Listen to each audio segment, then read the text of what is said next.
Right. Assalamu alaikum. Will you go to the next slide? So today we are going to talk about some basic principles about understanding of the Holy Quran. So we would probably have several of these presentations like that. This is the first one of those. And in this we are going to discuss some vocabulary when we are talking about Quran, what is Sunnah, what is ayat, that kind of thing, what each one of those terminologies mean for somebody who might not know about Quran. And we would also describe what Quran is, as relation to the Bible and other holy books. What is basically the definition of Holy Quran? Again, from the point of view of somebody who might not know about those basic principles. We would discuss in detail the text of Holy Quran as it exists today.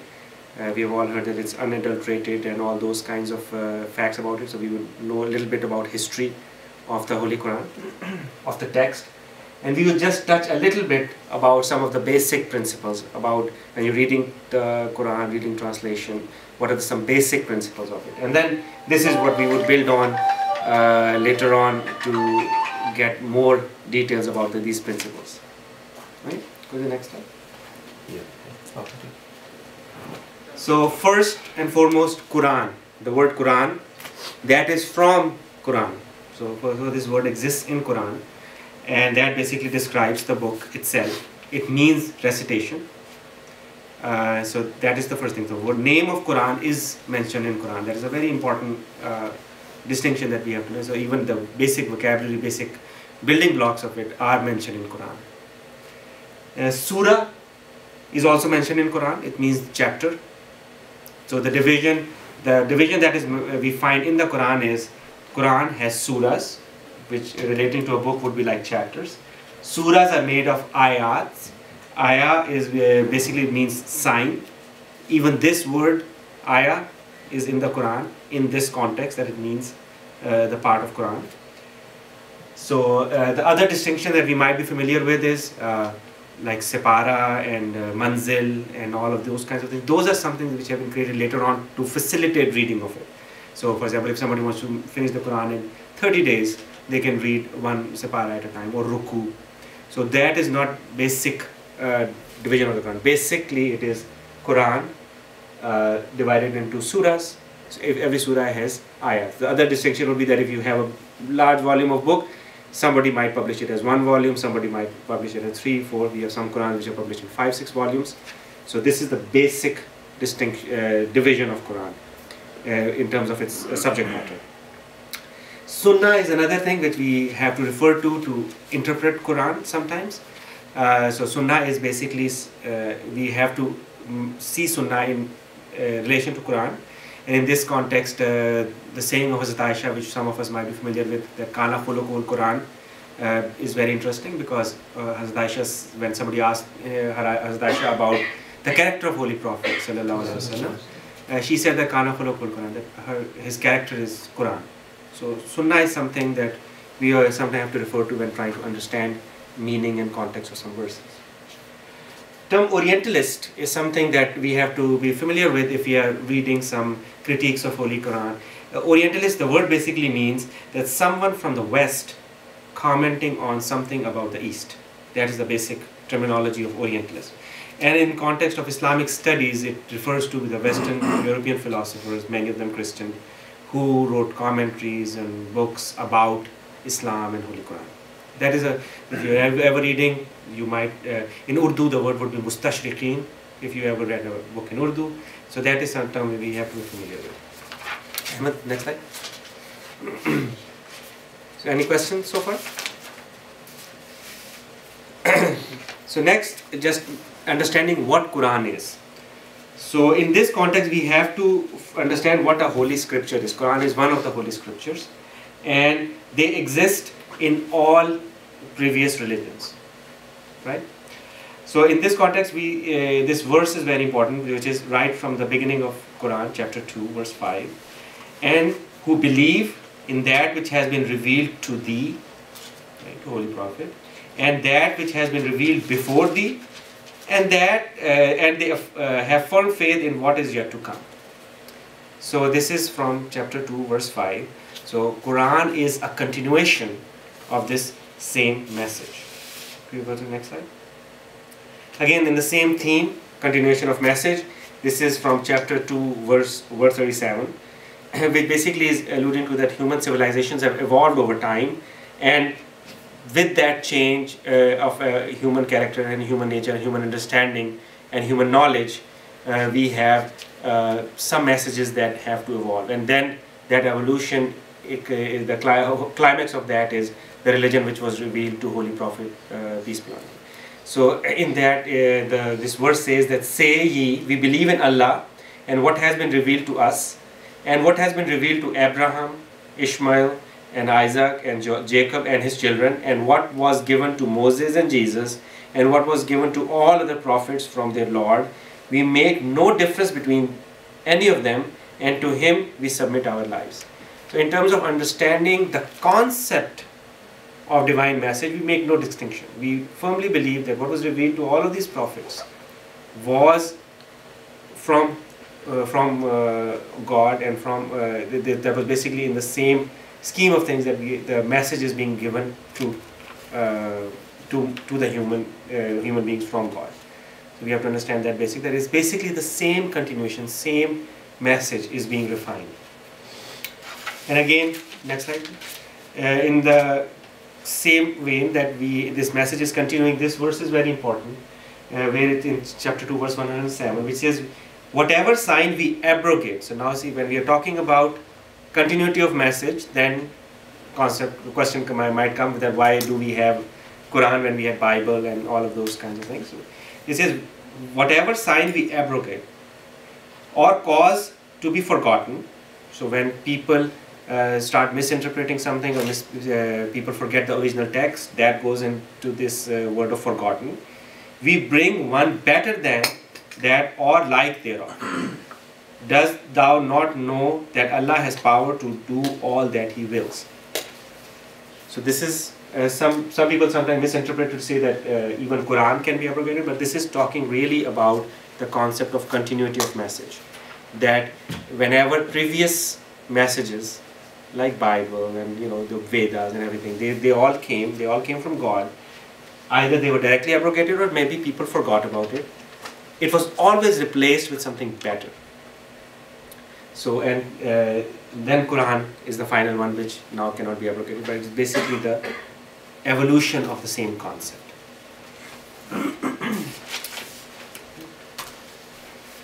So this is now what I have so far described is the basic terminology, that what is, so we understand from somebody who might not know about Quran, what is Quran, surah, ayat, all those kinds of things. And then again, introducing Quran to somebody, what is Quran? It is basically the continuation of same message, same evolution. So you have all of these concepts can be applied, that evolution of human beings or anything like that, evolution of a message. That same idea is being evolved, and it basically, the climax of that is the Holy Quran. Now we are going to talk about Holy Quran text as it exists today. The text of Holy Quran, because preservation of that text is also very significant. Ahmed, next slide. In that context, some of us might know about this verse, that verily we ourselves have sent down this exhortation, and most surely we will be its guardian.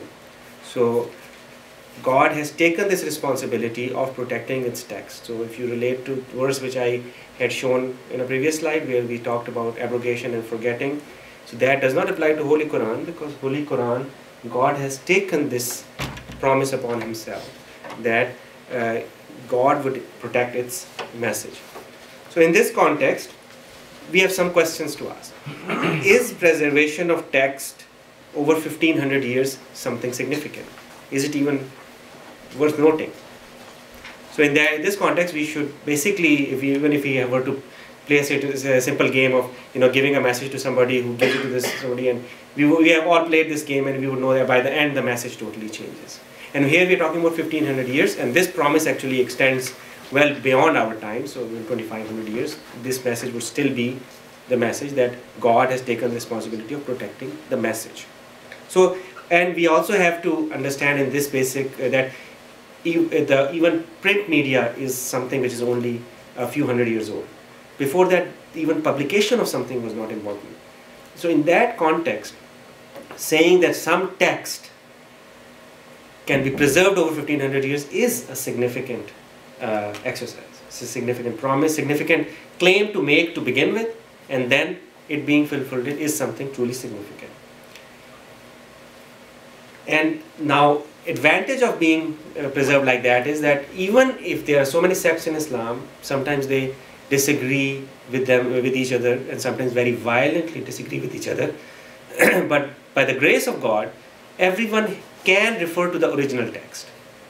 And on that, all of these Muslims who sometimes would be very acrimonious attitude to each other, they all can refer to the same text if they choose to. So that is again a blessing. And when we look at the history over the past 1500 years, where sometimes so many wars were being fought, whole libraries of Muslims were burned, in all of that context, see this basically sublime promise that was made and how it was preserved. When there were no computers, no hard drive, no internet, this message was being preserved as it was. Another blessing is that Sunnah of Holy Prophet, peace be upon him. So we have to all understand Sunnah and Hadith are different. Sunnah is what Hazrat Muhammad Sallallahu Alaihi Wasallam did. Even that is preserved. So we always can also refer to Sunnah if we have some questions about and understanding the Holy Quran. So and now if we compare it to Bible, for example, Bible has several versions. Some of us might have King James Version. Now there is a new King James Version. There is another one which is National International Version, NIV. And all of these are then translations from Greek. But Hazrat Isa, Jesus, did not even speak Greek. So we have to understand this, that this is basically a critique of the whole process, that Quran we have in the original text 1500 years ago, it is exactly as it was written. Everybody agrees. But it is truly remarkable because if we see other books who carry the same general principle, that is not the case. And if we go refer to, we fast forward from Jesus' time of a few hundred years, even from when King James Version was written, since then we have a new King James Version and we have National International Version even after that. So even when, and we are talking about a book which was revealed even before the King James Version, and that is still unadulterated, and when some Muslims themselves have so many differences. So even if you look at it from purely human instinct point of view, many of the Muslims had a lot of incentive if they wanted to change the original text so that to make their point. Because some of the Muslims have, Shia Sunni differences, there sometimes can be quite significant, but text itself is unaffected by all of that. So can we do the next one? So when we make this claim, then there are historical aspects of it which are very interesting and which we should understand, that how did Allah fulfill this promise? Because Allah's sunnah is that there would, or you would see how something was also revealed, so somebody can understand from it and somebody can maybe learn from it if you want to preserve a message. What is the tools that were employed? So first and foremost, with some people who question sometimes the text of Holy Quran, choose to or do not know about, they just ignore this basic fact that Hazrat Muhammad Sallallahu Alaihi Wasallam had employed Katibine Wahi, which are writers of revelation, during his lifetime. And there were tens of them. So as soon as a verse was revealed, he would ask one or two or many of them to write that verse down. So it was written down as it was being revealed. So if somebody says that Quran was written down several years after Prophet Muhammad, they are either ignorant of this fact or they are choosing to ignore this fact. But this is a historical fact. This is not up for debate. That there were people, their names are recorded in history, who these people were. So Quran was revealed over 23 years and these people were writing them during the life of Prophet Muhammad. Second thing is that memorization of Holy Quran. The people, the Quran message is for everybody. But the first recipients of those were Arabs. And Arabs are very good at memorization, and some people have, because they have a lot of tradition of oral traditions, poetry, and all of them made them, and they took pride in memorizing long passages of poetry. So they were basically they would take pride in memorizing Holy Quran, and those were the first recipients of it. So that is in addition to the fact that it was being written, it was being memorized as well. And also Holy Prophet ﷺ and Quran encourages recitation, memorization of Holy Quran. Another important thing is that this is a book which is, if you compare it in sheer length to some of the other revealed books, it is shorter in length. And then it was revealed in small pieces, 1 or 2 verses at a time. Right? That's how it was revealed to those people who were very good at memorizing. To those, and it was being written down. It was revealed in small pieces over 23 years, roughly. So that is another tool that helps in memorizing it and then in turn preservation of it.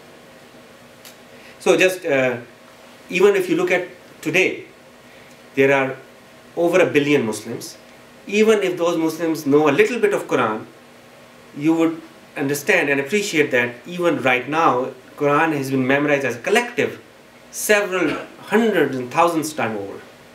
And I've seen it firsthand that sometimes even when Khulafa would be giving a dars or doing some meetings or murabbiyan, sometimes if they would not remember a verse, they would just ask the audience that is there at that time about some verse which many people might not know about. And I've seen it firsthand that somebody from the audience, they know that verse. Right? It's basically human nature that somebody is reading Quran, they'll see a verse and they memorize it, and then see it in first setting that somebody, I don't recall that verse, somebody would say it right away. So that is another thing that we have to appreciate and understand. It is being revealed over time, people are memorizing it, and if today still people memorize it. Another aspect which is very important is that Quran is a source of doctrine and law for Muslims. So for example, we have to recite Surah Fatiha in Quran, then we recite some portion of Quran after that. Right? People like to recite different portions of Quran in each rakah. Then marriage, divorce, all of those settings also involve some portions of Holy Quran that imply directly, direct implication to those aspects of it. So it is basically very central to our daily lives. So which also is an incentive to know various portions of the Holy Quran by all. And in this case, some misconceptions that we would discuss a little bit later as well is that Holy Quran was not written down during that time, and we have to understand these basic principles in order to understand that it was written down and it was being memorized, and the other tools were that many people are memorizing many portions of Holy Quran. It's being recited over and over again. It guides us in basic parts of basic areas of our lives, and that helps in preserving the text as a collective. So next slide.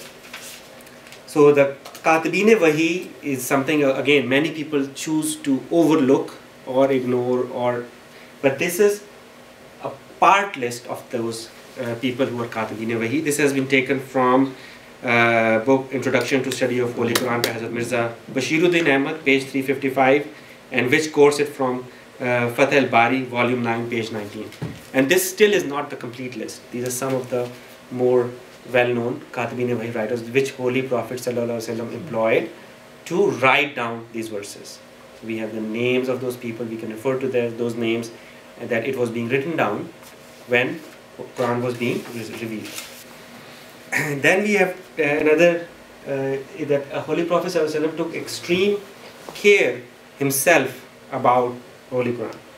So there is an incident that, so for example, when the new tribe would come in and accept Islam, Holy Prophet would appoint somebody to lead the prayers, and in that role, Holy Prophet would lay a great stress on people who know Quran more. And there's an incident where a small child was made Imam because he knew more Quran. So even in that capacity, memorization of Holy Quran, knowing Holy Quran was considered very important. Holy Prophet ﷺ had also appointed 4 teachers as teachers to teach Holy Quran during his life. Their names are also recorded in history. Abdullah bin Masud, Salim, Maula Abi Huzaifa, Muad bin Jabal, Ubay ibn Ka'b. In addition to these, even there are other institutions. There are people who lived in the mosque, and then which have other Sahaba, about which Holy Prophet said that they are like stars. If you follow any of those stars, you would achieve guidance. All of these people. So even in addition to all of that, even teaching of Holy Quran during Holy Prophet's life was a very important institution. So the institution of, and then extreme care in recording verses is also something to understand. We know about Kul Huwallahu Ahad, and we know about Kul A'udhu bi Rabbil Falaq. They all start with say God is one. Even that word say, so when Hazrat Jibreel is talking to Holy Prophet ﷺ, teaching him Quran, he says Kul Huwallahu Ahad. Even the word Kul is preserved. If I tell somebody, can you tell everybody to turn to page 34, most likely that person would tell everybody to turn to page 34 and forget about the leading word where I said tell somebody. So Kul means say. So when Jibreel is telling Holy Prophet ﷺ, say God is one, even that word say is preserved. So Holy Prophet himself took great care in terms of making sure that that whatever he is revealed by Allah is preserved properly and recorded properly. Can you turn to the next? So during the life of Hazrat Muhammad Sallallahu Alaihi Wasallam, we know about all of these things that he had instituted. There are teachers, there are people, formal teachers, there are informal teachers. Then there is memorization, importance, stress on knowing Quran in terms of choosing an imam. All of the people generally taking pride in memorization. Katibine Wahi, the most important institution. All of this is being done during the life of Hazrat Muhammad Sallallahu Alaihi Wasallam. After that, now we are moving towards the book that we have today. That how does that come into being? So during the Hazrat Abu Bakr's reign, during the battle with Musalma, who was one of the claimants to false prophethood, several people who had memorized Quran died. So in that's an historical incident. And at that time, Hazrat Umar suggested that Holy Quran should be compiled in one volume. And Hazrat Abu Bakr then appointed Hazrat Zaid bin Sabit, one of the Katibine Wahi. Right? First of all, even Hazrat Umar, all other people we are talking about are Katibine Wahi. Katibine Wahi are alive at that time. People who have learned Quran directly from Hazrat Muhammad Sallallahu Alaihi Wasallam are alive at that time. Those people are of such high status and had such high character, about whom Hazrat Muhammad Sallallahu Alaihi Wasallam has said that if you follow even one of them, you would achieve salvation. So those are the people we are talking about. We're not talking about average Joe who could change his opinion based on some pressure or anything like that. And then a historic incident happened. People die. Hazrat Umar suggests that Holy Quran should be compiled. Hazrat Abu Bakr appoints Hazrat Zaid bin Sabit and appointed several other companions to help him. And Hazrat Abu Bakr then required that text be certified by at least 2 people. In presence of all these great souls, then text had to be certified. Some traditions also suggest that Hazrat Hafsa, one of the wives of Hazrat Muhammad Sallallahu Alaihi Wasallam, also had a one volume. But Hazrat Abu Bakr's service is that he created a standard version of the Holy Quran through input of all of us. But again, some people might misconstrue that to say that, okay, it was being written down by Hazrat Abu Bakr maybe. But no, all of these people are alive at that time who know all of the Quran. Right? And it is being written down. It has been taken from those written down places. It's just being in one volume. So then we go to Hazrat Usman's Khilafah. So in this, we have to understand now, that's where some of the Orientalists would start claiming that Quran that we have today is not Hazrat Muhammad Sallallahu Alaihi Wasallam's Quran, because of some of the things that happened during Hazrat Usman's Khilafah. So before we get to that, we have to understand some basic rules of Arabic. In Arabic, we have vowels, right? Which fatah and all of those things, which how we pronounce words. So in that, there's an incident that Abdullah bin Masud was reciting the Quran, and Hazrat Umar pointed out that a certain word should be pronounced differently. And Hazrat Abdullah said that Hazrat Muhammad Sallallahu Alaihi Wasallam taught him this way, They both went to Hazrat Muhammad sallallahu alaihi wasallam, and Muhammad sallallahu alaihi wasallam said that both of you are right. So when people who do not understand Arabic sometimes get confused by this, that the words are being written down differently, but we have to understand that all of those words really mean the same thing. They are being just pronounced differently. So that criticism comes from people who do not know Arabic, right? So we have to understand that same words can be pronounced differently. But that started to happen during the Khilafat-e-Rashida, that now Islam is reaching the places where Arabic is not the main language. And for those people, this basic practice of Arab-speaking people could cause confusion. So Hazrat Usman used the text that Hazrat Abu Bakr had earlier preserved and sent that all over the Muslim world. So he basically said that he would take those other versions and standardize them to the same version, so even that difference does not exist. But in this context, it's very important to understand that that word difference is not about the meaning of it, this is about pronunciation of it. And non-Arab speaking people could be confused by that, and that is what many people, Orientalists, would refer to this incident, that Hazrat Usman is the one who compiled and published the Holy Quran to several, during his Khilafat, is somehow the Quran that we have, and we have somehow lost the Quran that was revealed on Hazrat Muhammad sallallahu alaihi wasallam. So that is not true. First of all, Quran was written even in Hazrat Usman's Caliphate. Those people are still alive who know Quran. And Hazrat Usman's Caliphate, this is basically being taken from original text which Hazrat Abu Bakr had, and again took great care in making sure it is correct, and then it is published throughout the Muslim world. And generally even people who do not agree with Islam, they agree that what we have today is definitely from Hazrat Usman's. So on that there is no, not even the Orientalists or the people who doubt Islam they try to cast the doubt on period between Hazrat Usman and Hazrat Muhammad sallallahu alaihi wasallam, that somehow that period is where we might have lost some. About the lost verses that people or some anthropologists discovered in Yemen, and he was trying to cast a doubt that during Hazrat Usman's time there were other verses that were forbidden. And so again, that one is historically not accurate, because Hazrat Usman, if we were talking about 200 years after, like in Bible's case, the books are written several hundred years after, then this type of critique can be entertained.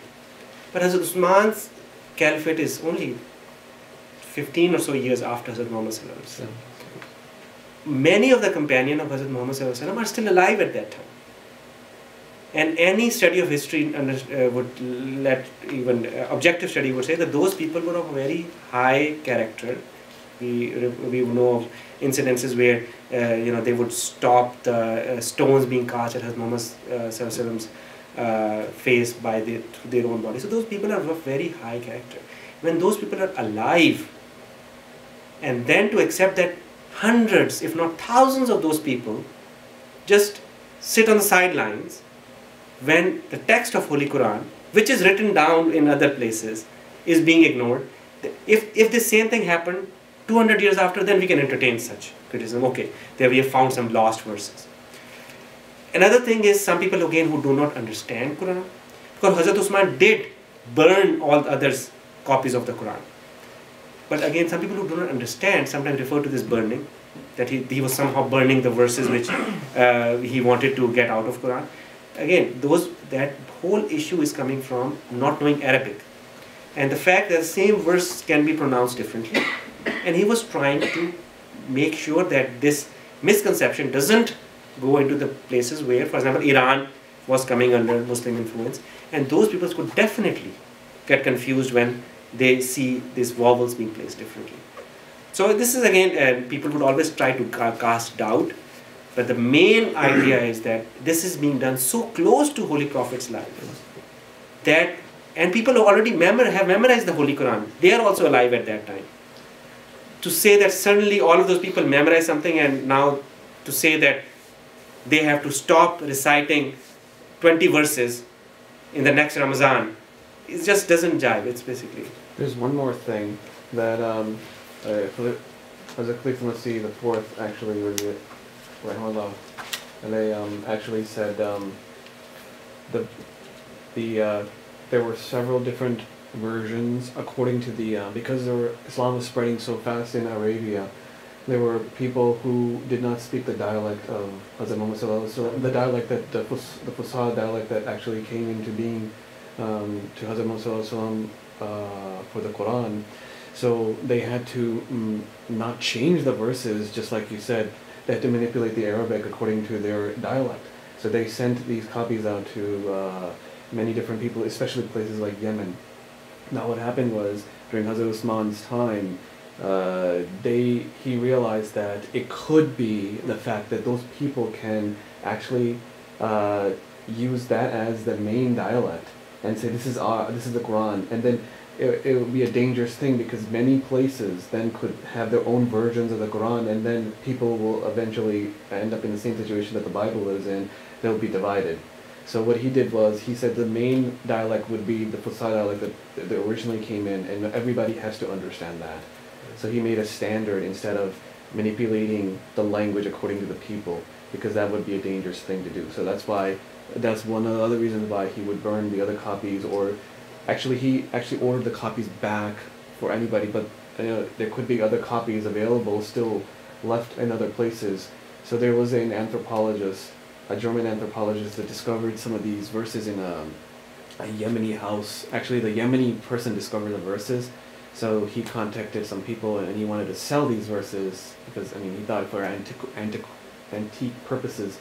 And lo and behold, the anthropologist bought the verses, and then he started translating the verses. And just because of the fact that, just like the Orientalists, they don't know Arabic, they don't know the nuances of what Arabic words mean, and how they can be manipulated very easily to mean different meaning according to the situation. He immediately made a huge,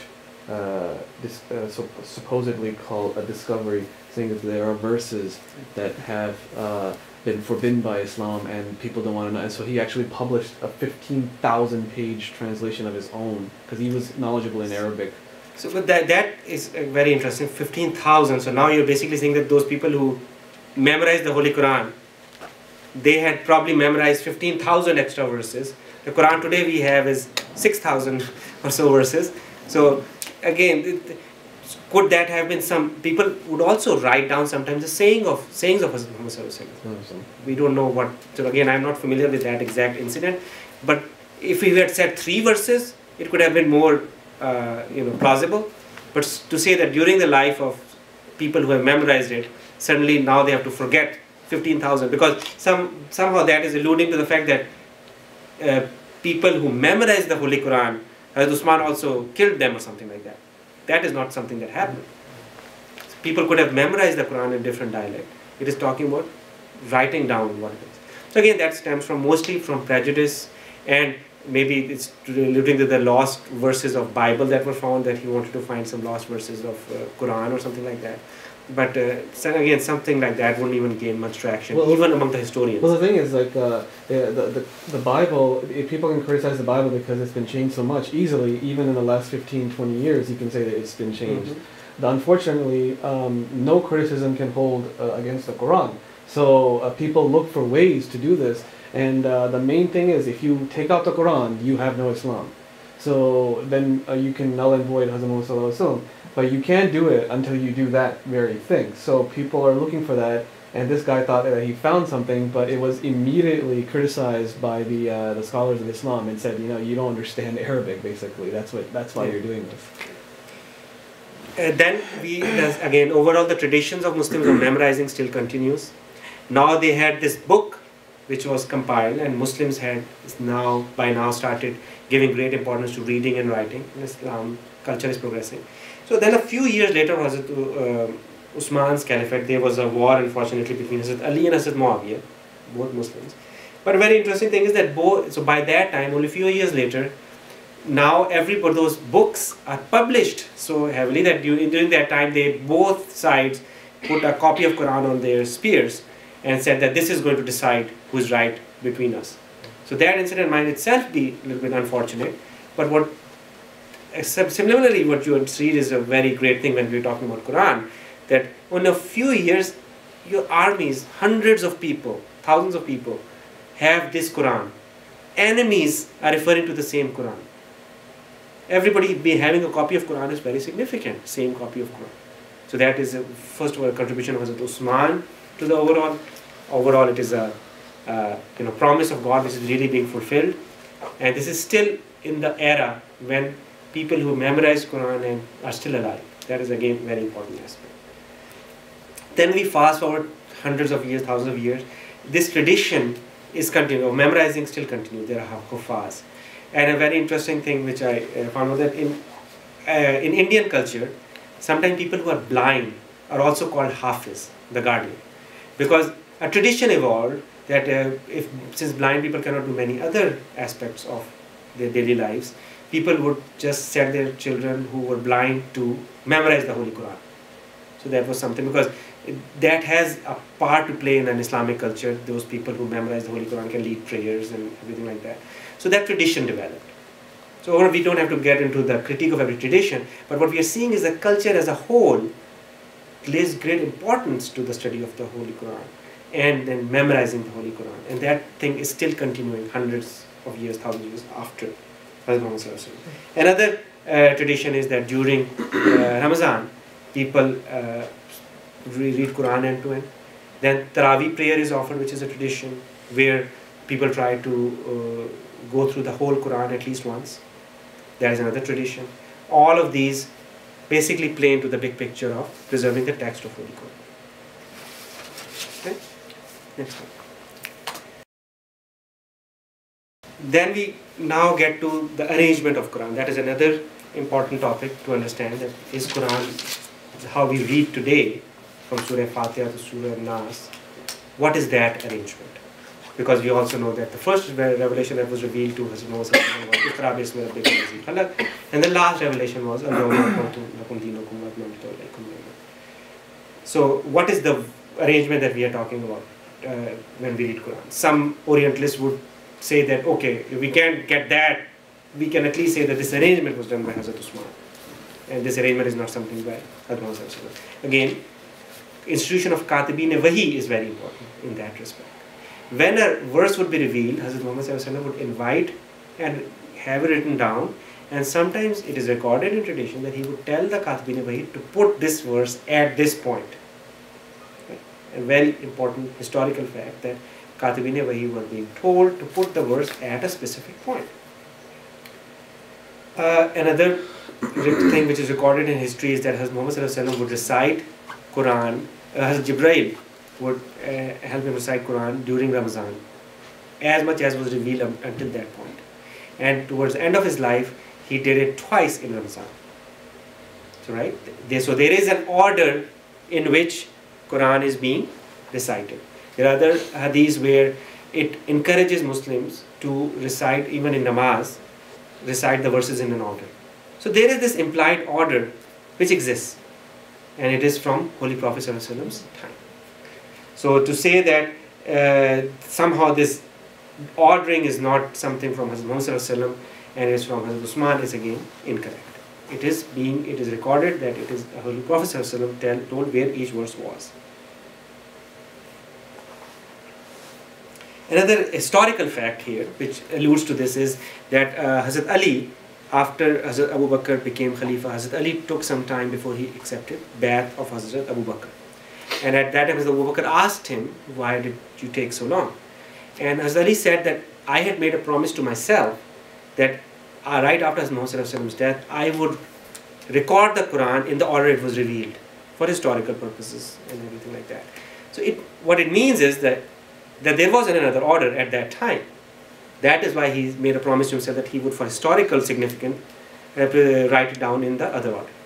So these kind of things which might not be related directly to this, but they give you a picture of life at that time. Certainly a person who loves Muhammad, loves Islam that much, he would consider it, a good historical account to say that this is how the verses were revealed over the 23 years. But in this respect, it implies that there was another order which, if people were used to reciting in that order, then what was the study really saying? So that's very important. Some Orientalists who do not understand Quran fully, they say that verses, something as naive as saying that the Holy Quran is being written down in the order of length of chapters. Some people have actually claimed that that is the order of Holy Quran. But that just means that they don't know the first thing of Holy Quran. If you, Surah Fatiha ends and Anamta Alayhim, then the next chapter is starting with the people who the Quran is being revealed to. Hazrat Mirza Bashiruddin Ahmad's translation, that talks in great detail about this verse has this theme, this verse has this theme, right? Pir Salahuddin's Quran, with the one in Urdu which is over there, that also he has written down the overall theme of a surah, how the message is progressing. I read in one book that the Holy Quran, if you read it like a modern book, Surah Fatiha is a preface of the Holy Quran. Then it is the Holy Quran. Holy Quran's message itself, core message, really ends at towards the end of the surah. Then last 3 chapters are again summarizing the Holy Quran, just like you would write a normal book. If you read, and there are several books written on it. So if you study Surah Fatiha, Surah Fatiha says Anamta Alayhim, right? Then you see Iza Jaa Nasrullahi wal Fathu, that is talking about the Anamta Alayhim. That's now first chapter and the last chapter. And then it talk about Maghzoob Alayhim, then we have Tabbat Yada Abi Lahab, right? Then we have Zalin, and then we have last 2 chapters which are about the latter days, with Zalin, which refers generally to the Dajjal and Christianity, that people who have forgotten the message, is talking about seeking Allah's protection from that. So the overall ordering is very clean and very understandable if somebody chooses to take time to study it in that order. So some people who just take verses, isolated and not choose to read in the proper order, they would say that somehow the ordering is in length of chapters. So ordering is, again, first of all, divinely guided, most importantly. Whether we understand the theme or not, that is secondary. It was divinely guided. Muhammad, under God's guidance, placed verses in wherever they appear today. As Usman did not do that. Memorization of Holy Quran, argument that we had talked earlier, also says the same thing. People certainly didn't start memorizing the Quran in different order. Thousands of people know Quran by heart. Hazrat Usman suddenly publishes in different order. That doesn't make sense. So, and then it is if you really now study Quran, assuming that there is a theme, you would find that all over the place. And from beginning, first chapter to last chapter, between the chapters, it's all over the place. Now, why did Quran not get revealed in this order? That might be a question that somebody get asked. If this is such a good ordering, why was it not revealed in this order? Now the Quran is being revealed for over 23 years for various reasons. And one of the reasons was that when Muslims were in, the Quran is revealed to the people who have a lot of ills in their society. We all know that from a historical point of view. And they don't even know the first thing about God's wahdaniyat, or oneness. So we see the first chapters that were revealed to them were about that, the basic principles. That's essentially what the order of significance is, and that is how the verses are being revealed over time. That is why there is a different order of revelation versus order of compilation. As they are being revealed, the Holy Prophet ﷺ, under divine guidance, they are being put in the proper order and written down in proper order through Katibin Wahi. So this is again very important that we understand that Holy Quran is, even in this order, is divinely guided. It has a definite theme in which you should read it, and you can understand that theme if you choose to read it in that order. If you are saying that there is no theme, then you basically need some more understanding, and you can refer to as Muslim House translation, that also is very good in that. And generally, as you get the overall principles together of our reading, you would see that there is a very interesting theme to the Holy Quran. Could you go to the next? So these next two slides basically is talking about Orientalists, Sir William Moore and Noel Dick. They basically, even they, while their exact language might be something that might not be, very respectful or something like that, but they are basically saying that, for example, the next one they say that there's slight clerical errors aside. Well, we don't even think there's slight clerical errors in Quran, or that they says that possibly corrected himself. All of these are basically techniques that Orientalists use to cast little doubt. So if we have what we have, though possibly corrected by himself. Again, casting a doubt that he might have corrected something himself. No, it was a divinely guided message. He would not correct divinely guided message. But what they acknowledge is, generally, that person probably was criticized also by the Orientalists, because even Orientalists acknowledge that the text of Quran that we have is preserved over the last 1500 years. The doubt they cast is maybe from Hazrat Usman to Hazrat Muhammad sallallahu alaihi wasallam, or some odds and like that. So you can skip the next two slides. So these are basically about some Orientalists. So now we're going to talk about some basic principles about understanding the Quran when you're reading it, some of the themes that you have to understand in that context. So, and we will build on that in the next presentations to go into more deeper subjects in that. So this is basic introduction in that. So whenever we are reading any book, first we have to understand, well, in this book, who is talking to who. Right? And this is important even for somebody who does not believe in Quran to be a divinely guided, divinely revealed text. Even they, if they want to read Quran objectively, they have to at least know that in this Quran is being the words are basically God's word talking to believers, and in some context talking to the whole mankind. Okay, God's words. It means that if Quran uses the word the first person, it would not be Hazrat Muhammad sallallahu alaihi wasallam. Right? So that's a very important thing. If somebody doesn't, they would start attributing things to Hazrat Muhammad sallallahu alaihi wasallam incorrectly. Okay. So for example, one of the verses that many people know is "Nahnu aqrabu alayhi min al-hablil warid," that we are closer to you than your jugular vein. So that cannot apply to Hazrat Muhammad sallallahu alaihi wasallam, even though the words were to the mankind were revealed through Hazrat Muhammad sallallahu alaihi wasallam. Right? So very important to know that when it is talking about first person is talking about God himself. Okay. So if we compare it to, for example, Bible, when we look at the New Testament, any of the books, and I have King James Bible, right in front of every one of these books, it says, like this is Matthew, and in the introduction it says Matthew is a gospel written by a Jew to Jews about a Jew, right? So this is itself is not criticism of Bible, but it's very important to know what the book itself is about, because with that you would know when it uses first person what is it talking about, right? And then it was definitely a problem that in this, which word should be attributed to Jesus, which word should not be attributed to, because it was actually written by Matthew or Mark. So then what they have done is, after understanding and reading in great detail this version, and this is a common practice in several, that they have highlighted in red the verses which are attributed to Jesus. Right? So you would see all of these are basically very famous Sermon on the Mount, and all those kinds of verses are attributed to Hazrat Isa alayhi salam. So what they have done is highlighted it to red. This kind of thing is not important for Quran.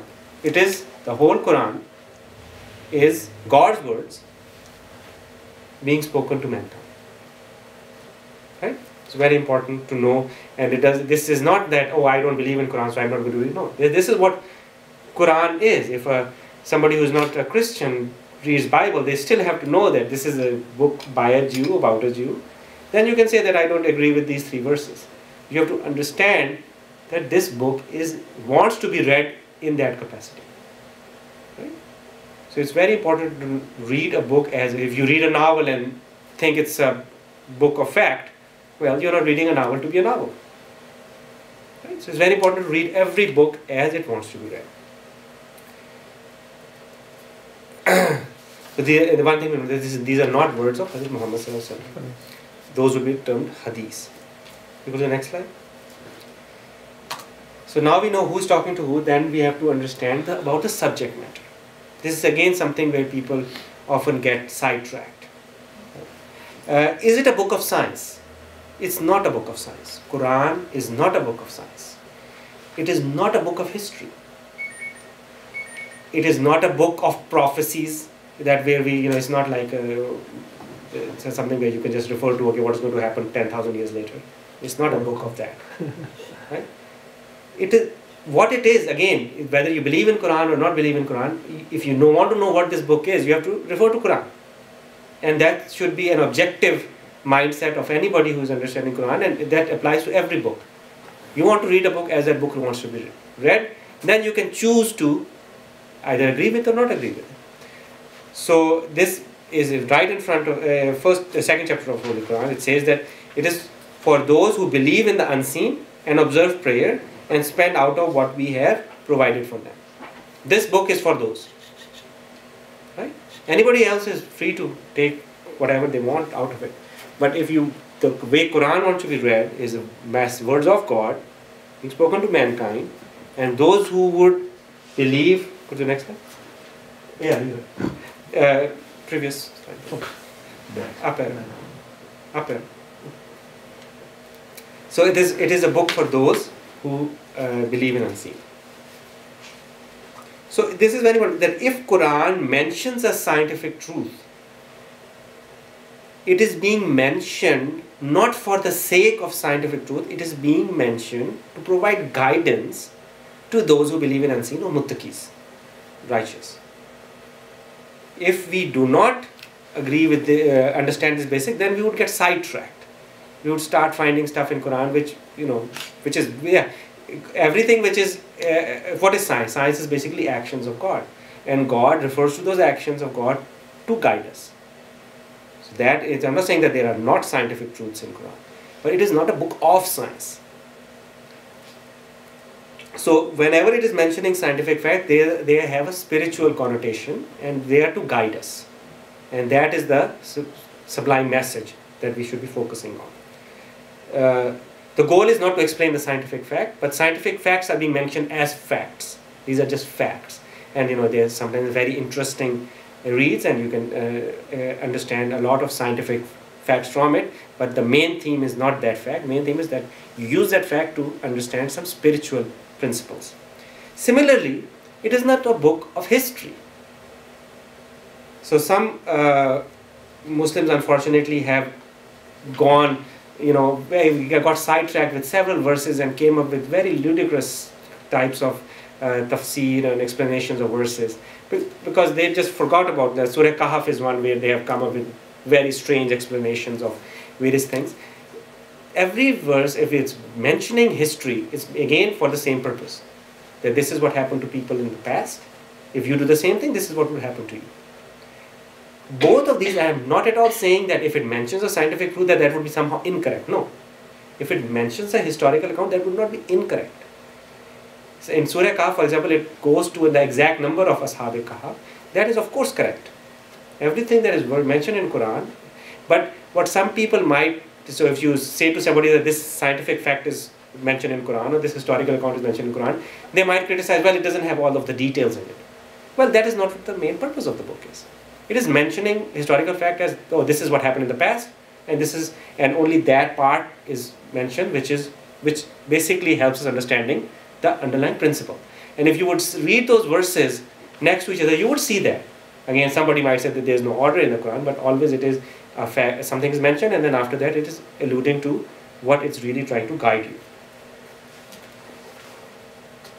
It is also not about past, present, and future, because Quran is for all times.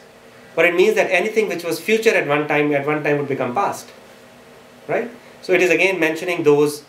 God is not linear in us, that something has to happen, something has happened. From God, since He's all-knowing, He knows everything which is going to happen or has happened. So some of those things are mentioned in Quran. and that probably from our point of view will happen in future, but from some future generation point of view has happened in the past. Right? Would you next slide? So I will just briefly go over some of the scientific facts that are mentioned in Quran. Right? So this is chapter 4 verse 2. O ye people, fear Lord who created you from a single soul. Nafs wahid. Right? And created there from its mate and from their twain spread many men and women. And fear Allah in whose name you appeal to one another. So again, a very significant scientific fact about evolution is revealed for 1500 years ago from single soul. It basically is talking about that at one time it was, asexual reproduction, single soul. So we have evolved from those lower life forms. It's talking about that, like when single soul, then pairs are created from it. But somebody say, oh, this doesn't have enough details, so you cannot really say that Quran is talking about evolution. Well, Quran is not a book about evolution. It just mentions that as a fact. And why is it mentioning it? So that we gain some humility and we understand then that in whose name you appeal to one another, that we are all somehow related. And we are, and that is the message for muttaqi and those who believe in unseen and that. And fear him, particularly respecting ties of relationship. Right? See how one verse then, a scientific fact is mentioned as a fact. Similarly, we go to chapter 21 verse 33. And we have made heavens a well-protected roof. But still they give no heed to the heavenly signs. Somebody say, well, roof, no water should be leaking, why is it raining? Those kind of ridiculous. But if you really understand science, roof is a very good term to use, because if you understand stratosphere and how atmosphere is protecting for so much stuff that is coming from the outer space to us, roof is a very good word. Could a better word be used in a purely scientific term? Maybe. But again, the basic idea is to mention a scientific fact as it is a fact. And then we gain a spiritual understanding from that fact. And it is he who created night and day and suns and moons. They all glide in their regular orbits. Prophet, no man before you did we grant an everlasting life. Again, it's going in circles, but somebody goes, oh, it's not an actual circle, it is slightly elliptical. Again, that's not the main purpose. The main purpose is that everything starts and then ends, that's a life, circle of life. And very next verse out after this is the Kullu nafsin za'iqatul maut. That's talking about the fact that we are mortal. So every verse, we should, there's sometimes very sublime scientific truths, and it's enjoyable to see that all of that was revealed 1500 years ago, but we should not get sidetracked. It's always a good read, and it always glorifies God's message, and glorifies God that so many scientific facts have been mentioned, but that is not the main thing. Similarly, reference to history in Quran, and there's very many on science. You would see a lot of verses, especially towards the end of the Quran.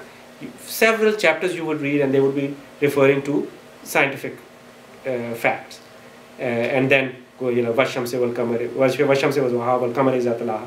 Again, very important scientific principles there, but that's not the main thing. If you just read 3 verses down, then you see what God is really talking about, and you see that as a fact, and then refer to the later verses.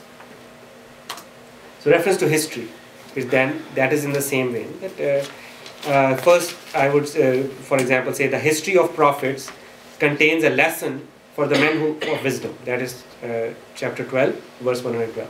So that's basically telling us that why is the history being mentioned. Chapter 103, verse 2 to 3, it says, I call to witness the time, and man is pursuing a losing bargain. It's talking about history. That if you look at history, we always see that man makes wrong choices. Chapter 91, verse 12, the Samud denied their prophet because of their transgressions inherent in them. Then a few verses later it says, so their Lord wiped them out for their sin, treating them all alike, caring the least for its consequences. So we are again seeing the basic theme of Quran why it's mentioning history. So the first one, it says, on revealing you this part of Quran, we narrate to you the finest story. That's in the first one I mentioned, chapter 12, Surah Yusuf, and ends with, so we need to keep this in mind when we were reading about history. And we should not try to find stories, oh, this mentioned, I should try to find some irrelevant story, and some tafasir that Muslims have unfortunately written are all full of this kind of stuff. They are trying to find stories in all of this, when the basic theme is already there. And we should try to see that as a fact and then see what we understand from it. Go to the next slide. So I basically have some now verses which refer to future, past, present together. So for example, it says that when the mountains shall be moved, now it's being revealed 1500 years ago, when the mountains shall be removed, chapter 81 verse 4. When she-camel gone 10 months with the young ones will be discarded, chapter 81 verse 5. So when it's being revealed 1500 years ago, they didn't have cars. So for them, yeah, there would be a time when she-camel, 10-month-old would be discarded, okay, and when the mountains will be moved, and now for us it is past. Yeah, right now nobody cares about camels in that capacity. We have other forms of conveyance which are more important, and mountains are being moved. If you see one of those large ocean liners, it's much bigger than mountains. So for us it has become past. Then it's chapter 82 verse 7, ungrateful man, what has seduced you from your gracious Lord? And then in chapter 101 it says the great calamity. Now that might be future for us. Al-Qariyatum al-Qariya. It's talking about a great calamity which is yet to come. Right? So that might be future for us. And in some later point it might become past. But Allah would not punish them while you were among them, nor is Allah going to punish them while they seek pardon. So this is all should be taken in that context. Sometimes a great calamity is being mentioned, but everything can be avoided if people seek forgiveness. So that is now, when if God is talking in future, some great calamity might occur, he's been mentioning it because God also has this principle of where if people repent, do tawbah, then those great calamities can be avoided. These all principles are being mentioned in Quran. So this Al-Qariya could be referencing to a future atomic war. But if we basically, and then it provides what the outcome of that might be. And then we can learn from it and we can take guidance so that we can maybe avert that eventuality. So when a future is being mentioned, it is again for the guidance of mankind. The next slide. Another important concept is consistency. Again, whether you believe in Quran or not believe in Quran, that is up to a person's their intellect and they want to. But one thing we have to do, if you're going to read Quran, you have to understand that Quran itself is consistent. Why? Because it says it's consistent. Why do they not ponder over Quran? For had it been from anyone other than Allah, they would have found in it much contradiction. So it's not even a book of law where one law can be then later on abrogated by another law.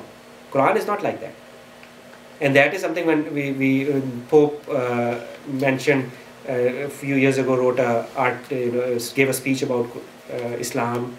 He basically said, yeah, Quran says like Rafidin. He mentioned it, but it was somehow later on abrogated by later verses.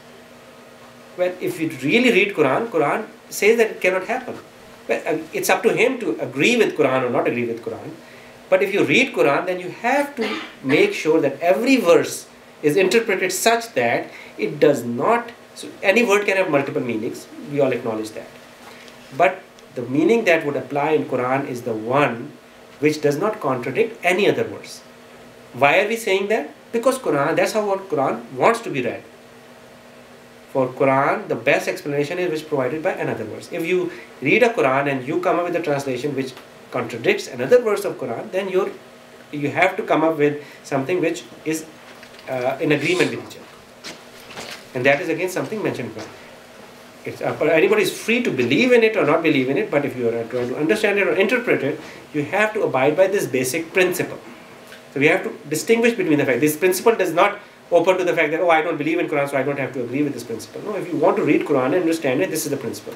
At the end, you can choose to not agree with it or not, or disagree with it. So this is a more common misconception even among Muslims, and some Muslims believe that some verses were abrogated by later verses. So even some Muslims believe that, but they basically are not understanding. That would become inherently contradictory. If one verse says something and another verse says something, then it violates this verse. So we have to find explanations of Quran which do not contradict with each other. Basically, this is the end of this part of our class. We will do more of these classes. We will be then deal with some more advanced concepts.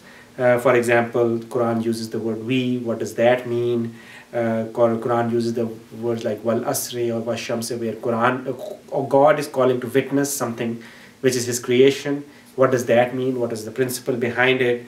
Quran uses the words alif lam mim, alif lam ra. What do these words mean? And then we would do more and more of these kinds of classes. We would deal with the advanced concept of understanding. The scope of this presentation was so that we know the basic history of Quran, what is the text, how is it preserved, and some very basic themes of Quran, past, present, future, historical aspects, scientific facts, what do they mean, who is talking to who, those basic principles are what we have mentioned here. Jazakallah. Assalamu alaikum.